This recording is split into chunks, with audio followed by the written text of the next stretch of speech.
dijo. Bueno, vino a visitarnos un historiador capo, además, Gabriel Di Meglio, que dirige el Museo Histórico Nacional y escucha Pasaron Cosas. ¿Cómo estás, Gabriel, querido? Gracias por la invitación. Por favor, gracias a vos.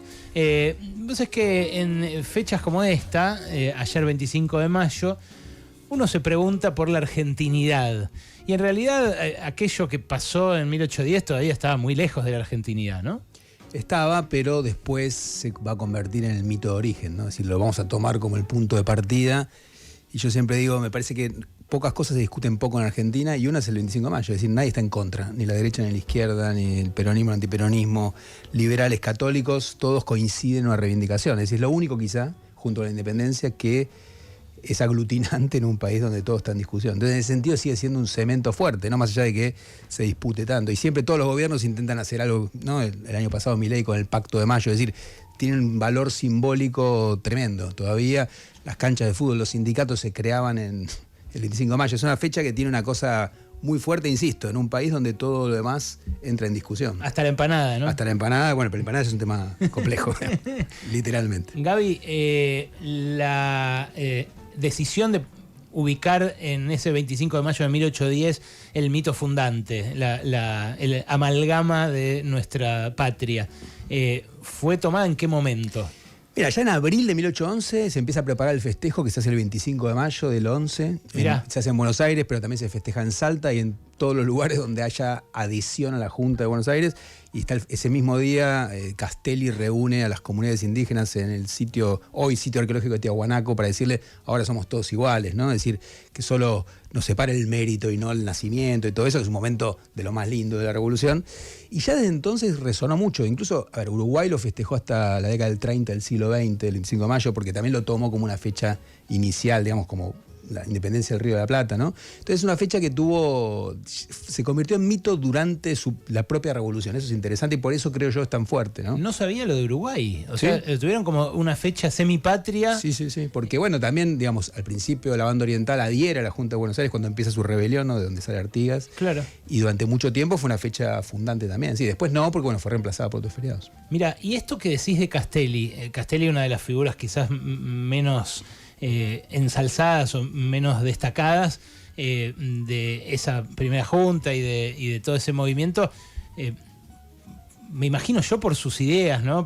Yo lo tengo muy por Andrés Rivera. Sí, claro, libro. A Castelli, pero vos lo tendrás por fuentes más directas.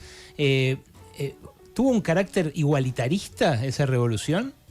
Sí, hay una muy linda biografía que escribió Fabio Wasserman sobre Castelli que cuenta bien su vida. Realmente un apasionado de la revolución. Yo creo que Rivera lo toma bien, ¿no? En una ficción. En el sentido que es ese grupo que sus enemigos le decían jacobinos, ¿no? Porque eran, digamos, los más extremos de la época, como Moreno. Como Mariano después Moreno. Monteagudo, todos estudiaron en Chuquisaca, ¿no? Donde además era una usina de ideas revolucionarias en esas épocas, muy críticos con la situación de los indígenas del Alto Perú, lo que hoy es Bolivia, sobre los abusos coloniales, y entonces es uno de los que más lejos lleva la idea inicial de revolución. Obviamente no son revoluciones del siglo XX, son mucho más moderadas en ese sentido, pero sin embargo para la época es muy radical, ¿no? Es decir, la idea de una igualación entre todos los que nacieron con colores diferentes, o entre indígenas y blancos, en una sociedad basada en la desigualdad total, jurídica incluso, ¿no? De acuerdo a cómo naciste, tenés castigos distintos, derechos distintos. Para la época es completamente radical, ¿no? Incluso para algunos de los revolucionarios. Para muchos revolucionarios que eran mucho más moderados. Entre otras cosas, porque acá la revolución se hizo después de otras revoluciones que todos tenían en la cabeza, ¿no?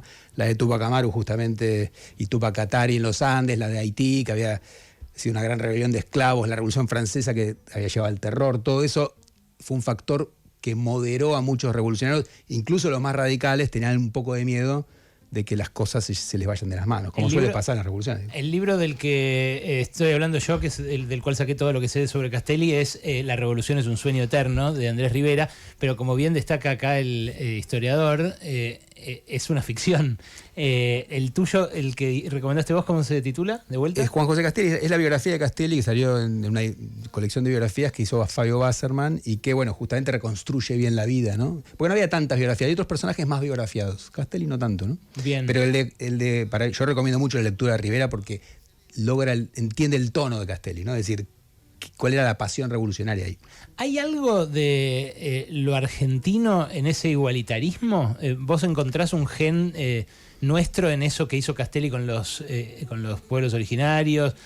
¿O en esa proclama de la libertad de vientres de unos pocos años después? Bueno, ahí hubo una discusión interesante con la libertad de vientres, que es el tema de cuando los revolucionarios se dan cuenta que está haciendo una revolución en nombre de la libertad y tienen esclavos, ¿no? Con lo cual sabían los dirigentes, pero también lo saben los esclavos. Yo trabajé mucho sobre eso, los esclavos querían la libertad. Y ahí hubo una especie de solución transaccional que es prohibir el tráfico, o sea, no comprar esclavos nuevos, 1812 deciden eso, 1813 libertad de vientres, con lo cual no nacen esclavos nuevos, la esclavitud iba por vía materna. Entonces, si no nacen nuevos y no compran nuevos, cuando mueran los que están ahora, no hay más esclavitud. Lo cual estaba fantástico para todos, salvo para los esclavos, que obviamente dicen, no quiero esperar a estar muerto para que esto desaparezca, con lo cual hubo mucha presión y los varones consiguieron algo importante que fue a través del ejército, convertirse en libertos, ¿no? El que entraba, entonces era una promesa de libertad al final del servicio y eso erosionó bastante la esclavitud masculina en esos años.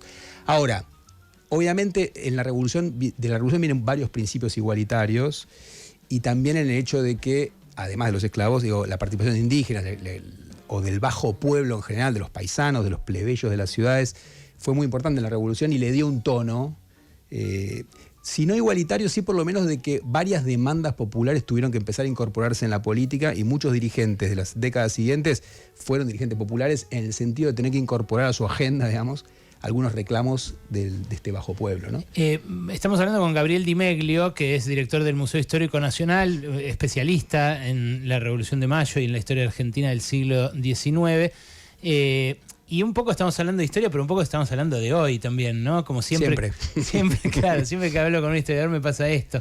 Te pregunto por este gen igualitarista, porque en otros países de la región, como descubrió en su momento O'Donnell, hay jerarquías más estancas, ¿no? Como que hay gente que está más acostumbrada a obedecer y gente que está más acostumbrada a mandar. Yo estuve hace poco en Colombia, por ejemplo, que tiene su primer gobierno de izquierda en la historia del país, y que todavía están como incómodos en esa situación, en una situación en la cual, bueno, la mayoría del pueblo campesino mira para abajo cuando un blanco se acerca.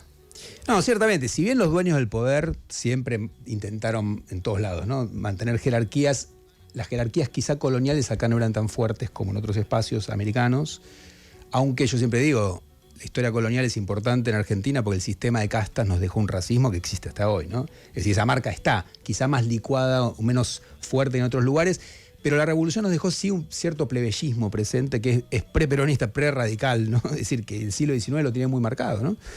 Donde sí efectivamente hay, digamos, la intervención popular en la política fue tan activa durante el siglo XIX que implicó que algunos intereses populares entraran en la política dirigida por sectores más altos siempre. Obviamente, en torno a 1880, con el gran triunfo oligárquico, digamos, ¿no?, el gran triunfo conservador, sí ahí disminuyó bastante la participación popular hasta que renació de otra manera, ¿no? Con el movimiento obrero y con cambios estructurales tan grandes en la sociedad argentina que bueno, hay un recomienzo de muchos aspectos. Pero yo diría que la participación popular es una presencia permanente de la historia argentina, ¿sí? Con flujos y reflujos, ¿no? Claro, pero es interesante verlo desde ahora porque vos acabas de mencionar la palabra casta. Sí. Y otras castas.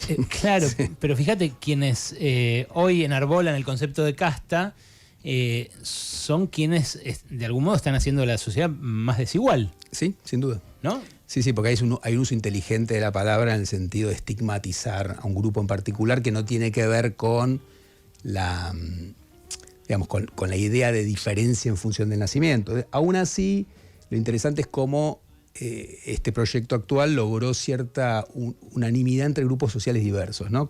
¿En qué sentido? Bueno, en el sentido de que la derecha tradicional siempre, por empezar, a los grupos de derecha siempre le costó muchísimo en Argentina tener un partido propio que les diera voto suficiente, ¿no? Es decir, hay quienes han hecho la hipótesis de que los golpes de Estado fueron tan frecuentes en el siglo XX por la dificultad de tener un partido conservador popular, ¿no? Es decir, el Partido Republicano de Estados Unidos o los partidos de derecha en otros lugares, Inglaterra, etcétera. Pero es cierto que después de la democracia, sí, digamos, para mí el quiebre está en el 95 y la reelección de Menem, ¿no? Cuando ya un proyecto claramente, digamos, no la primera elección, la segunda, antipopular, logra voto popular, ¿no? Es decir, logra una reelección muy contundente, Yo creo que los 90 nos hablan mucho de la actualidad también, ¿no? O sea, yo tengo déjà vu permanente con eso. Sí, claro. Pero es cierto que después el macrismo logra en un punto crear el primer partido, digamos, porque Menem lo hizo con el peronismo, explícitamente, digamos, de centro-derecha muy clara y que logra un triunfo democrático fuerte, ¿no? Lo que pasa es que se desvirtuó tanto que de golpe el mileísmo es una especie de arrebato en el cual los soportes tradicionales no son los lugares electorales más fuertes, sino que logró un voto, digamos, transversal a distintas clases. Hay que ver si lo mantiene en el tiempo, ¿no? Ahora Claro. el triunfo en En la Capital ciudad ahora no fue pareció tan así. comerse al PRO más que otra cosa, pero bueno, es prematuro. Este año creo que incluso es prematuro. Hay que ver qué pasa acá un par de años para ver si algo realmente se convierte en una novedad más hegemónica, ¿no? Claro. Parece que uno tiene tanto el tiempo urgente ahora que quiere que las cosas se definen en un año, ¿no? Pero la política lleva tiempo. Gabriel, vos recién decías que el 25 de mayo no lo discute nadie. Sí. Sin embargo, hay muchos próceres que son discutidos y hay uno que Milei decidió traerlo y generar debate, que es Alberdi. Sí. ¿Por qué crees que lo elige a él? Bueno, ciertamente Alberdi tuvo un lado muy, digamos, conservador en su discurso, en la idea de, bueno, una instrucción diferenciada para que algunos desarrollen algunos saberes y otros otros, es decir, una sociedad con diferencias marcadas y un sistema político fuerte con mucho poder del presidente, ¿no? Ahora bien, también Alberdi tuvo otras facetas y además, todos decimos ahora, Alberdi pensaba en construir un Estado, no en destruirlo, básicamente. Como en general buena parte del grupo De los político. liberales esos, ¿no? Exacto, son O sea, estatistas. O sea, Roca, Sarmiento, todos Alberdi. ellos, todos. Quizá no piensan en que el Estado tenga que meterse en conflictos laborales todavía, ¿no? Como va a pasar en el siglo XX, o en conflictos privados, pero sí, digamos, que la infraestructura del desarrollo la tiene que construir el Estado. Y a las pruebas me remito, digamos, todo el periodo donde además Argentina tuvo una ventaja comparativa internacional indudable, la estructura de los hospitales, los ferrocarriles, etcétera, partes con inversión privada, pero sin el Estado nada de eso no existiría Argentina como es hoy. Entonces, en ese sentido hay una construcción de un Alberdi que no es Alberdi, ¿sí? Pero es cierto que no es enteramente inventado. O sea, Alberdi tiene un discurso muy, hoy diríamos conservador, muy fuerte en algunos aspectos, ¿no? Está bien, pero en su mayor medida se está falseando. Y se le está Alberdi. sacando la parte central, que es Alberdi es un constructor de Estado, es el que pensó nuestra Constitución, que seguimos usando con algunos cambios fuertes, pero que sigue siendo la misma, ¿no? Entonces, Claro. o sea, no hay Argentina probablemente sin figuras como Alberdi y Sarmiento, es indudable. Obviamente no alcanza con ellos, ¿no? O sea, yo siempre trato de pensar más a nivel colectivo, digamos, no solo algunos intelectuales o políticos han definido nuestra historia, ni mucho menos, pero sin duda sus proyectos fueron centrales para entender cómo termina configurándose el país, ¿no? Vos sabés que algo parecido a esto que estás diciendo sobre el liberalismo clásico de la Argentina, canónico, lo dice ayer Natalio Botana, que quizás sea el intelectual liberal más grosso vivo en este momento en Argentina. Historiador también, politólogo. Ayer le dijo a Astrid Kielny en La Nación que hay una tormenta reaccionaria que afecta a las libertades individuales, que hay una desafección peligrosa respecto de la política, que vivimos un momento autoritario, preocupante, y mete otro término, digo porque resuena mucho en las cosas que vos venís diciendo, ¿no? Que el mileísmo es un arrebato. Dice, lo define como un liberalismo derogatorio, que yo me quedé pensando qué quiere decir, y él dice que es derogatorio porque busca eliminar creencias sociales de los argentinos que tienen que ver con la educación, con la salud, con la seguridad social. Nada, de algún modo dice que Milei viene a derogar lo argentino. O ese gen. ¿Qué pensás vos? Creo que es cierto, creo que siempre insisto, vicio de historiador, hay que esperar un poco a ver si eso es verdad. O sea, como cruzada, ese es el discurso. Después que se logre, hay que ver. En este momento nada parece detener en medio de una oposición muy dispersa, ¿no? E incluso la oposición que hizo de la institucionalidad una bandera, que sería el PRO en su momento, ¿no? Sectores más afines, por ejemplo, al pensamiento liberal clásico, sí, no parecen tener muchos reflejos institucionalistas en este momento, con avances concretos en cuestiones que sí son complejas, ¿no? Es decir, bueno, hay un montón de las que se hablan a diario. Entonces, ahí sí hay como diría yo, cierta cuestión de sistema groggy, ¿no? En el sentido de que están con muy pocos reflejos para reaccionar. Yo creo que ha pasado muy poco tiempo, pese a que nos parezca muchísimo. No, parecen años, boludo. ¿Cómo? Ha pasado poco tiempo. Yo siempre digo lo mismo. Los 90 tardaron, el 2001 llegó después de 12 años. Sí, claro. Fue duro. Pero para vos, ¿este es un momento de dimensiones epocales como ese? O sea, ¿creés que es tan significativo para la historia argentina este capítulo? Porque hoy todo parece pasar más rápido. Sí, lo que pasa que creo que lo que uno ve en la actualidad es que a la vez todo parece posible. Es decir, los momentos de fortaleza muy fuerte de este gobierno a la vez dejan una serie de debilidades tan evidentes que ¿quién se animaría a apostar por qué va a pasar el año que viene? Es muy difícil. Quizás este año uno es más vislumbrable porque, bueno, es posible que le vaya bien electoralmente, etcétera. Pero después, ¿quién se animaría a decir? Digamos, todo parece estar atado a la suerte de un proyecto económico que ahí sí el déjà vu es tremendo, que uno ha visto varias veces, entonces, y que en general no ha tenido resultados muy buenos, ni siquiera para quienes lo impulsan, ¿no? Con Gabriel, lo cual, no sé. Perdón, hay algo en donde Milei todo el tiempo plantea, dice, a donde quiere ir, que es a la Argentina gloriosa. ¿De qué Argentina habla? Bueno, parece remitirse siempre, bueno, esta idea medio de Trump, ¿no? De volver a un pasado glorioso que es un poco vago, pero en general lo que siempre se ha sostenido como una Argentina exitosa por parte del pensamiento más liberal conservador ha sido la del modelo agroexportador. Principio del siglo XX. Principio del siglo XX, pre-democracia, digamos, ¿no? Pre-reformas, derechos sociales, etcétera. No sé, Macri, ¿se acuerdan? Decía 1945, o sea, los últimos 70 años, y ahora se corrió a 100 años, es decir, como que también toda la experiencia radical previa fue barrida, ¿no? Tampoco hay unas definiciones muy claras, son como medio el último siglo, es un poco vago, ¿no? Pero sí, sin duda, también con la reivindicación de Roca, etcétera, parece ser el periodo conservador, ¿no? ¿Y esa fue la Argentina más injusta de todas las Argentinas que hubo? Esa es una Argentina que crece económicamente un montón, eso es indudable, pero también crece la desigualdad de manera brutal con respecto a la sociedad previa, ¿no? Bueno, pero eso me devuelve a la primera pregunta. ¿Cuánto hay de un gen argentino? Y te hago esta por último, porque ya me están corriendo.